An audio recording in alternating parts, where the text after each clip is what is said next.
Hello friends, welcome back to our channel అండి. Friends, ఈ వీడియోలో మనం హోమ్ లోన్ని తక్కువ ఇంట్రెస్ట్ రేట్కి ఆఫర్ చేస్తున్న కొన్ని బ్యాంక్స్ కోసం అయితే నేను ఎక్స్ప్లెయిన్ చేస్తానండి. ఇంట్రెస్ట్ రేట్ అనేది 1% కూడా మన ఈఎంఐ పై చాలా ఇంపాక్ట్ని అయితే క్రియేట్ చేస్తుంది. సో అందుకే ఎవరైనా సరే కొత్తగా హోమ్ లోన్ తీసుకోవాలి అనుకుంటే మీరు ఏ బ్యాంక్స్లో హోమ్ లోన్ తీసుకోవాలి, ఎక్కడ మనకి తక్కువ ఇంట్రెస్ట్ రేట్కి ఆఫర్ చేస్తున్నారు అనేది మనం ఇప్పుడు డిస్కస్ అయితే చేద్దాం. అయితే ఈ హోమ్ లోన్ ఇంట్రెస్ట్ రేట్స్ కోసం ఇప్పుడు ఎందుకు మాట్లాడుతున్నాము అంటే, రీసెంట్గా ఆర్బీఐ రెపో రేట్ని అయితే తగ్గించింది. ఎందుకు రెపో రేట్ అంటే ఏంటి? ఫర్ ఎగ్జాంపుల్గా మనకి లోన్స్ కావాలి, మనం ఏం చేస్తామండి, బ్యాంక్స్కి వెళ్తాం. అది హోమ్ లోన్ కావచ్చు, కార్ లోన్ అవ్వచ్చు, పర్సనల్ లోన్ అవ్వచ్చు, వాట్ ఎవర్ ఏ లోన్ అయినా సరే మనము బ్యాంక్ దగ్గరికి వెళ్తాం కదా. మరి బ్యాంక్కి కావాలంటే ఆర్బీఐ బ్యాంక్కి లోన్ అనేది ఇస్తుంది. ఇప్పుడు మనకి లోన్ ఇచ్చేటప్పుడు ఏదైతే ఇంట్రెస్ట్ రేట్ ఉంటుందో ఆర్బీఐ కూడా బ్యాంక్స్కి ఇంత ఇంట్రెస్ట్ రేట్ అని చెప్పేసి వాళ్ళకి మనీ అయితే ఇస్తారు కదా, దాన్నే మనం రెపో రేట్ అంటాం. ఇక్కడ ఆర్బీఐ రెపో రేట్ని తగ్గించింది అనుకోండి. రెపో రేట్ని తగ్గించడం అంటే తక్కువ ఇంట్రెస్ట్ రేట్కి బ్యాంక్స్కి లోన్ ఇస్తే బ్యాంక్స్ ఏం చేస్తాయండి, మనకి హోమ్ లోన్ అవ్వచ్చు, కార్ లోన్, పర్సనల్ లోన్ ఇలాంటివన్నీ కూడా మనకి తక్కువ ఇంట్రెస్ట్ రేట్కి ఆఫర్ చేస్తాయి. ఇన్ కేస్ రెపో రేట్ పెరిగింది అనుకోండి, అంటే ఆర్బీఐ బ్యాంక్స్కి ఇచ్చే లోన్ ఏదైతే అమౌంట్ ఉంటుందో దాన్ని పెంచింది, ఇంట్రెస్ట్ రేట్ పెంచింది అనుకోండి, అప్పుడు ఆబ్వియస్లీ బ్యాంక్స్ మనకి ఏదైతే లోన్స్ ఇస్తాయో ఆ ఇంట్రెస్ట్ రేట్ కూడా పెరుగుతుంది. సో అలా చూసుకుంటే ఇప్పుడు రెపో రేట్ తగ్గింది కాబట్టి దీన్ని మనం పాజిటివ్గా అయితే చూడవలసి ఉంటుంది. ఫ్రెండ్స్, ఇలా రెపో రేట్స్ అనేవి రీసెంట్ టైంలో బాగానే తగ్గాయి కాబట్టి హోమ్ లోన్ ఎవరైతే తీసుకుంటారో వాళ్ళకి చాలా తక్కువ ఇంట్రెస్ట్ రేట్కే లోన్స్ అనేవి దొరుకుతున్నాయి. అయితే ఇక్కడ కూడా మీరు ఒక మంచి బ్యాంక్ని సెలెక్ట్ చేసుకోలేకపోతే మాత్రం మీకు ఇంట్రెస్ట్ రేట్ అనేది ఎక్కువ ఉండే అవకాశాలు అయితే ఉంటాయి. సో ఈ వీడియోలో క్లియర్గా నేను తక్కువ ఇంట్రెస్ట్ రేట్ని ఆఫర్ చేస్తున్న బ్యాంక్స్ ఏంటి అనేవి ఎక్స్ప్లెయిన్ చేస్తాను.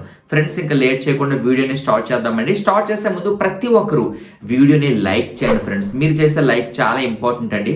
ప్రతి ఒక్కరు లైక్ చేయండి, ఛానల్ని సబ్స్క్రైబ్ చేసి మన ఛానల్ని రెగ్యులర్గా ఫాలో అవ్వండి. ఇలాంటి వాల్యుబుల్ ఇన్ఫర్మేషన్ మాత్రమే మన ఛానల్లో మనము అప్లోడ్ అయితే చేస్తాము.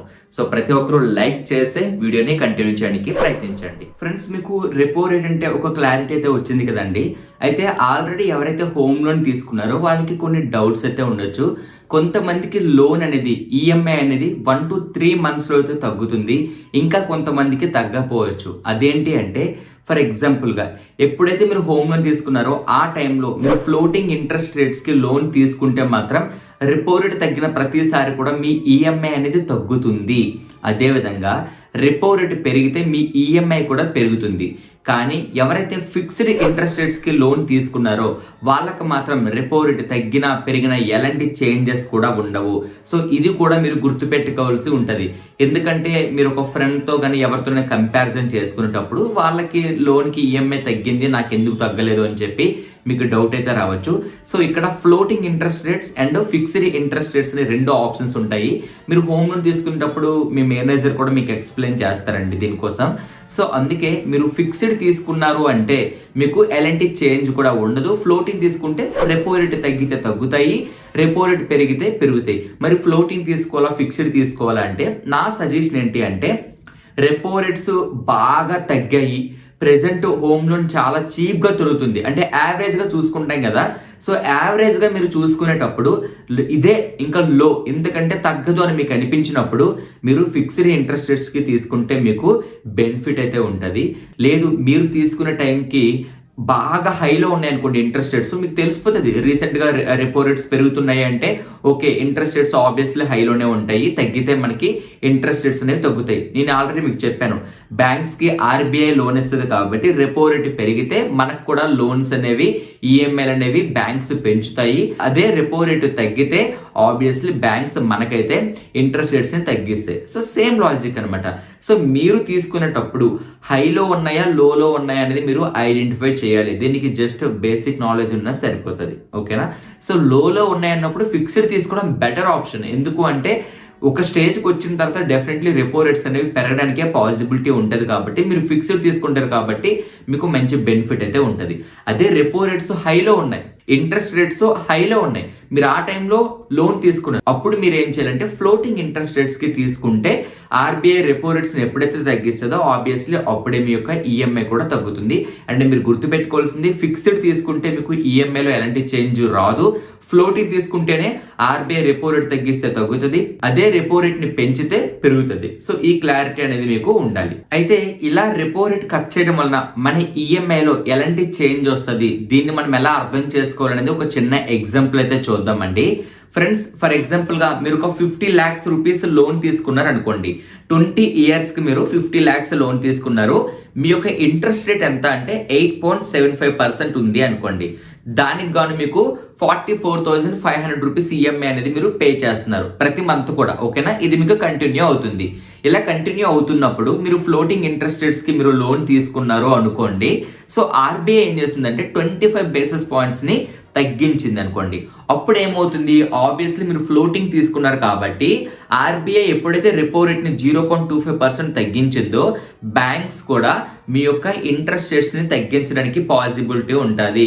అప్పుడు ఏమవుతుంది, మీకు ప్రీవియస్ గా 8.75% ఇంట్రెస్ట్ రేట్ ఉంది కాబట్టి ఇప్పుడు మీకు 8.50% కే ఇంట్రెస్ట్ రేట్స్ అనేవి ఉంటాయి. ఎందుకంటే 0.25% అయితే తగ్గించడం అయితే జరుగుతుంది. సో దీని వల్ల ఏమవుతుంది, ప్రీవియస్ గా మీ యొక్క ఈఎంఐ ఎంత అండి 44,500 రూపీస్, కానీ ఇప్పుడు ఎప్పుడైతే మీకు రెపో రేట్ తగ్గిందో మీ న్యూ ఈఎంఐ ఎంత అవుతుందంటే 43,700 రూపీస్ అవుతుంది. సో ఇక్కడ మీకు మంత్లీ ఎంత సేవ్ అవుతుంది, 800 రూపాయలు. 800 రూపాయలు అంటే తక్కువలాగే ఉంటుంది, కానీ ఇయర్లీ మీ యొక్క సేవింగ్ ఎంత అంటే 9,600 రూపాయలు మీకు సేవ్ అవుతుంది రెపో రేట్ తగ్గడం వలన. అదే 20 years మీరు చూసుకుంటే నియర్లీ 2 lakhs రూపీస్ మీకు సేవ్ అవుతుంది. చూడండి, జస్ట్ 0.25% రెపో రేట్ తగ్గడం వలన మీకు 2 lakhs వరకు సేవింగ్ అనేది వస్తుంది. సో అందుకే చాలా ఇంపార్టెంట్, మీరు లోన్స్ తీసుకునేటప్పుడు రెపో రేట్స్ తగ్గుతున్నాయా పెరుగుతున్నాయా అన్నది మీరు చూడాలి. మ్యాక్సిమం పబ్లిక్ సెక్టర్లో ఉన్న బ్యాంక్స్ ఏవైతే ఉంటాయో అవి మోస్ట్లీ రెపో లింక్డ్ మీకు లోన్స్ ఇస్తాయి కాబట్టి రెపో రేట్ తగ్గినా పెరిగినా మీ ఈఎంఐలో వెంటనే చేంజ్ వచ్చేస్తుంది. ఇన్ కేస్ రాలేదు, మీరు ఫిక్స్డ్ తీసుకోలేదు, ఫ్లోటింగే తీసుకున్నారు, చేంజ్ రాలేదు అంటే మీరు తప్పకుండా బ్రాంచ్కి విజిట్ అయ్యి మీరు మాట్లాడాల్సి ఉంటుంది. రెపో రేట్స్ తగ్గాయి కదా, నా ఈఎంఐ ఎందుకు తగ్గలేదు అని చెప్పి మీరు మాట్లాడితే మీకు మీ యొక్క బ్యాంక్ మేనేజర్ అనే వాళ్ళు ఎవరైతే ఉంటారో వాళ్ళు తప్పకుండా మీ యొక్క ఇంట్రెస్ట్ రేట్స్ ని తగ్గించడానికి పాసిబిలిటీ ఉంటుంది. సో ఫ్రెండ్స్ చూసారా, ఇక్కడ 0.25% కి నియర్లీ 2 lakhs వరకు సేవింగ్ అనేది వచ్చింది. ఎవరైతే ప్రీవియస్ గా లోన్స్ తీసుకున్నారో వాళ్ళకి రెపో రేట్ తగ్గడం వల్ల ఇంత బెనిఫిట్ అయితే ఉంది. ఇప్పుడు కొత్తగా హోమ్ లోన్ తీసుకోవాలనుకుంటే మాత్రం ఫ్రెండ్స్ ఇప్పుడు చాలా బ్యాంక్స్ అయితే లో ఇంట్రెస్ట్ రేట్స్ ని ఆఫర్ చేస్తున్నాయి.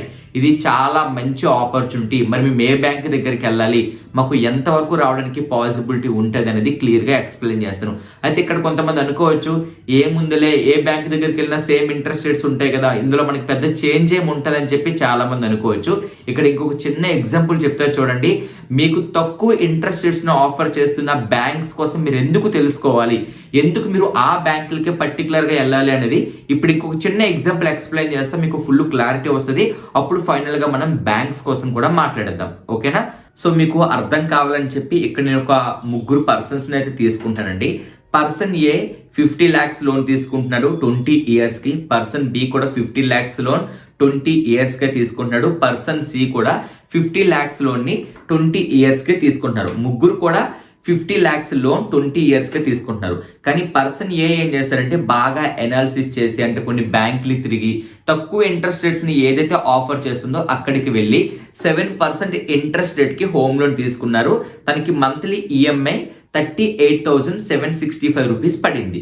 పర్సన్ బి కూడా కొంతవరకు రీసెర్చ్ చేశాడు, బట్ ఏతో కంపేర్ చేసుకుంటే మాత్రం అంత తక్కువ ఇంట్రెస్ట్ రేట్ కి తనకు దొరకలేదు. 8% ఇంట్రెస్ట్ రేట్ కి తనకి హోమ్ లోన్ అయితే దొరికింది. తన యొక్క మంత్లీ ఈఎంఐ అంతా 41,822 రూపీస్ అయితే పడింది. ఓకేనా, పర్సన్ సి ఏం చేస్తారంటే పర్లేదు ఏ బ్యాంక్ వెళ్తే ఏముంది అని చెప్పి తను లైట్ తీసుకుని నార్మల్ గా బ్యాంక్ వెళ్ళి తనకు నచ్చిన బ్యాంక్ వెళ్ళి తను హోమ్ లోన్ తీసుకున్నారు. తనకి ఇంట్రెస్ట్ ఎంత అంటే 9% ఇచ్చారు. సో పర్సన్ ఏ కొంచెం హార్డ్ వర్క్ చేసి 4 బ్యాంకులు తిరిగి కంపారిజన్ చేసుకొని తను ఏం చేశారండి, మంచిగా లో ఇంట్రెస్ట్ రేట్స్ని ఆఫర్ చేస్తున్న బ్యాంక్కి వెళ్ళడం వల్ల 7% వస్తే పర్సన్ సికి ఏదో ఒక బ్యాంక్ వెళ్దాంలే అన్నట్లు వెళ్ళడం వల్ల 9% ఇంట్రెస్ట్ రేట్ అయితే రావడం అయితే జరిగింది. అసలు ఇప్పుడు ఏం జరుగుద్ది అనేది ఒకసారి మనం చూసుకుంటే ఫ్రెండ్స్, ఎవరైతే పర్సన్ ఏని పర్సన్ సిని మనం కంపేర్ చేసుకుంటే 6,200 రూపీస్ పర్ మంత్ అయితే పర్సన్ ఏ సేవ్ చేశాడు. ఎందుకంటే పర్సన్ సికి 9% ఉంటే పర్సన్ ఏకి 7%. సో ప్రతి నెల 6,200 రూపాయలు సేవ్ అయింది. సో ఈ 6,200 రూపాయలు మీరు మంత్లీ ఇన్వెస్ట్మెంట్ చేసుకున్న, ఎస్ఐపి ద్వారా మ్యూచువల్ ఫండ్స్ ఇన్వెస్ట్మెంట్ చేసుకున్న, మీరు బ్యాంక్స్ కి ఏదైతే మనీ పే చేస్తారో ఆ ఇంట్రెస్ట్ ఉంటుంది కదండి, అదంతా కూడా మీకు ఈ మ్యూచువల్ ఫండ్స్ లోనే లాంగ్ టర్మ్ ఒక 20 years కి 25 years కి మీరు మనీ చేసుకుంటే ఆ ఇంట్రెస్ట్ మీకు ఆల్మోస్ట్ మీ ఎస్ఐపిఐ క్లియర్ చేస్తుంది. దీనికోసం మీకు ఏమైనా డౌట్స్ ఉంటే డెఫినెట్లీ నేను డీటెయిల్డ్గా ఎక్స్ప్లెయిన్ చేస్తాను. ఎస్ఐపిలో ఇన్వెస్ట్మెంట్ చేయడం ద్వారా మన యొక్క బ్యాంక్ లోన్స్ అనేవి ఎలా క్లియర్ చేసుకోవచ్చు అనేది కూడా నేను మీకు ఎక్స్ప్లెయిన్ చేస్తాను. బట్ ఇక్కడ చిన్న చేంజ్ చూడండి, 6,200 రూపాయలు ప్రతి మంత్ మీరు ఎస్ఐపి చేస్తే మీరు బ్యాంక్కి పే చేసిన ప్రతి ఒక్క రూపాయి కూడా మీ మ్యూచువల్ ఫండే పే చేస్తుంది. సో అంత పవర్ఫుల్ అనమాట ఎస్ఐపి. సో ప్రతి రూపాయి కూడా చాలా వాల్యుబుల్. అందుకే లో ఇంట్రెస్ట్ రేట్స్ కి ఎప్పుడు కూడా మనము లోన్లు తీసుకోవడానికి ప్రయత్నించాలి. ఏ బ్యాంక్ వెళ్తే ఏముందిలే అని చెప్పి ఎప్పుడు కూడా మనము నెగ్లెక్ట్ చేయకూడదు. సో దీంతో పాటు ఇప్పుడు ఏదైతే మనం 6,200 రూపీస్ అనుకున్నామో ఇది ఓవరాల్ గా చూసుకుంటే 14 to 15 lakhs అంటే 20 years లో 14 to 15 lakhs అయితే పర్సన్ ఏ సేవ్ చేశాడు. ఎందుకంటే మీరు ఒకసారి క్యాలిక్యులేషన్ అయితే చేసుకోవచ్చు, ఇయర్లీ ఎంత సేవ్ అవుతుంది, ఇలా చూసుకుంటే 20 years కి ఎంత సేవ్ అవుతుంది అనేది. సో అందుకే లో ఇంట్రెస్ట్ రేట్స్ ని ఆఫర్ చేస్తున్న బ్యాంక్స్ లోనే మనము హోమ్ లోన్ తీసుకోవడానికి ప్రయత్నించాలి. ప్రతి రూపాయి కూడా చాలా ఇంపార్టెంట్. మనము టైం స్పెండ్ చేయకపోతే మనకి ఇలాంటి ఆపర్చునిటీస్ అనేవి రావు. ఇది గుర్తుపెట్టుకోండి. మరి ఈ లో ఇంట్రెస్ట్ రేట్స్ ని ఎవరు ఆఫర్ చేస్తారు అంటే obviously public sector banks offer చేస్తాయి. గుర్తుపెట్టుకోండి, బ్యాంక్స్ కోసం మాట్లాడుతున్నాను, ఎన్బిఎఫ్సి కోసం మాట్లాడలేదు. ఎన్బిఎఫ్సి అండ్ బ్యాంక్స్ ఈ రెండింటిని కంపారిజన్ చేసుకుంటే దేనిలో మనం లోన్స్ తీసుకోవాలనేది నెక్స్ట్ వీడియో నేను డీటెయిల్గా ఎక్స్ప్లెయిన్ చేస్తాను. అండ్ నా లైఫ్లో జరిగిన ఎక్స్పీరియన్స్ కూడా నేను మీతో షేర్ చేస్తాను. ఫ్రెండ్స్, ఇప్పుడు నేను ఏవైతే ఈ హోమ్ లోన్ రిలేటెడ్గా వీడియోస్ చేస్తున్నానో ఇవి కంప్లీట్గా నేను ఎక్స్పీరియన్స్ చేసిన ప్రతి ఒక్క పాయింట్ కూడా నేను మీతో షేర్ చేసుకుంటాను. ఇంత చెప్తున్నాను, నేనైతే ఎన్బిఎఫ్సిలో తీసుకున్నాను. ఎన్బిఎఫ్సిలో లోన్ తీసుకుని ఎంత పెద్ద తప్పు చేశాను, ఆ తర్వాత ఎన్బిఎఫ్సి నుంచి బ్యాంక్కి ఎలా చేంజ్ అయ్యాను, చేంజ్ అవ్వడానికి ప్రాసెస్ ఏంటి, ఇలా నేను చేంజ్ అవ్వడం వల్ల ఎంతవరకు నేను సేవ్ చేశాను, ఈ మొత్తం కూడా నేను మీకు ఎక్స్ప్లెయిన్ చేస్తాను. బట్ మీరు నా అలాంటి తప్పులు చేయకూడదు కాబట్టి నేను మళ్ళీ చెప్తున్నాను, మీరు బ్యాంక్స్లోనే లోన్ తీసుకోవాలి, ఎన్బిఎఫ్సిలోకి మీరు వెళ్ళకూడదు. నాన్ ఫైనాన్స్ బ్యాంక్స్లోకి మీరు అస్సలు వెళ్ళి లోన్స్ అనేవి తీసుకోకూడదు. ఓన్లీ బ్యాంక్స్లోనే తీసుకోవాలి. మరి బ్యాంక్స్లో అంటే 2 types ఉన్నాయి, ఒకటి ప్రైవేట్, 2 పబ్లిక్. పబ్లిక్ సెక్టర్ బ్యాంక్స్లో మాత్రమే తీసుకోండి, ప్రైవేట్ సెక్టర్కి వెళ్ళొద్దు. ఫస్ట్ పబ్లిక్ సెక్టర్ ఆప్షన్, ఇక్కడ మీకు ఛాన్స్ రాకపోతే ప్రైవేట్కి వెళ్ళొచ్చు, కానీ ఫస్ట్ ప్రిఫరెన్స్ అయితే మాత్రం పబ్లిక్ సెక్టర్ బ్యాంక్సే. మరి లో ఇంట్రెస్ట్ రేట్స్ని ఆఫర్ చేస్తున్న బ్యాంక్స్ ఏవి అంటే పబ్లిక్ సెక్టర్ బ్యాంక్స్. అందులో నేను ఒక లిస్ట్ చెప్తాను, ఇందులో మీరు ఏ బ్యాంక్ అయినా వెళ్ళొచ్చు, లేదంటే ఒక 2-3 బ్యాంకులు పబ్లిక్ సెక్టర్ బ్యాంక్స్కి వెళ్ళి మీ ప్రొఫైల్ మొత్తం ఎక్స్ప్లెయిన్ చేసి మీకు ఎంత ఆఫర్ చేస్తున్నారు అనేది మీరు చూడొచ్చు.